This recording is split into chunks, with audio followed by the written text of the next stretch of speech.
think about the types of food that we're growing, the types of food that we're eating, the type of businesses that we're inviting into our communities, we can begin to think about the quality of our lifestyle as it relates to food. We also are making poor choices unfairly to ourselves and our community.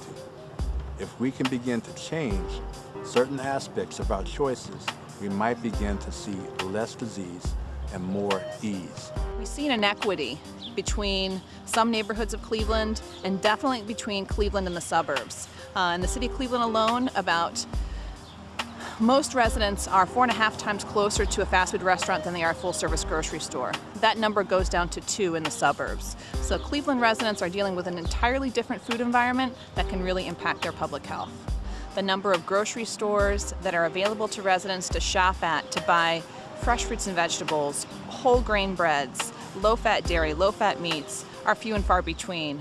And I think trying to figure out how we deal with that issue and get healthy food on the table for our families, healthy food in our schools, healthy food in our corner stores, and having the ability to use the vacant land, there's plenty of it in those communities. How do we begin to leverage that as a community asset and turn that into community gardens, urban farms, farm stands and farmers markets to provide economic development opportunities for people, but also to improve public health? Well, there are some real long-standing problems in the central community and lots of communities like it. There is the lack of students' ability to concentrate in school because they don't have nutritious meals, because they don't have access to nutritious food. There is the high numbers of health disparities, hypertension, diabetes, high blood pressure, heart disease.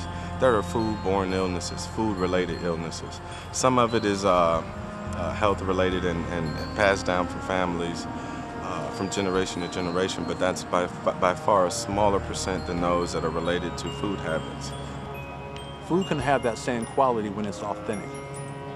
We've taken out the authenticity of food and given it over to genetic authenticity and laws behind the food. And as a result, we've squandered the access to the nutrient value and have kept the one thing, which is the empty caloric count.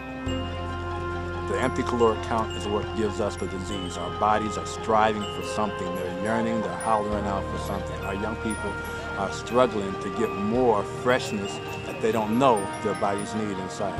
One of the really great projects I had the pleasure to work on recently was a project that was aiming to get more access for Ohio Direction Card users at farmers markets. And we are blessed with lots of farmers markets in Cleveland and in Cuyahoga County. But one of the major barriers was for people who are on food assistance, it was very difficult or they couldn't shop at those markets using their food assistance. So we engaged in a collaborative process that brought together a local foundation, Cleveland City Council, Cleveland Mayor Frank Jackson, community members, market managers, Employment and Family Services, all coming together to figure out how we can try and attack this issue so everybody has access to this fresh local food. So as an end result, we went from 0 markets several years ago that could accept Ohio Direction Card to now 8 markets that accept the Ohio Direction Card in the city of Cleveland. A person's lifestyle is directly proportionate to what they understand about their environment, directly proportionate to what they understand about healthy eating, about how food is grown, about education, about political landscape, about business, about everything that affects a person's life. And in the person's immediate environment, those are the things that have the most impact in their lives. My big hope is that everybody will have access to healthy food no matter where you live. Right now, it's not the same. There's a lot of inequity out there. There's a lot of disparities in terms of who has access to what. And what I would like to see is that having access to fresh, healthy, wholesome food is available to everybody. We all have a right to have fresh, healthy food. And I think we have a great opportunity right now to be part of that solution. Figure out what makes sense for our community, whether that's a network of urban gardens, whether that's a network of corner store owners, or whether that is trying to get in a new grocer into our community, because we can support that.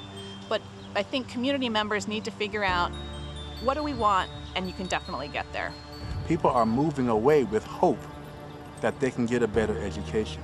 People are moving away with hope that they can begin to see a different type of understanding and lifestyle in this community where the housing stock is so strong.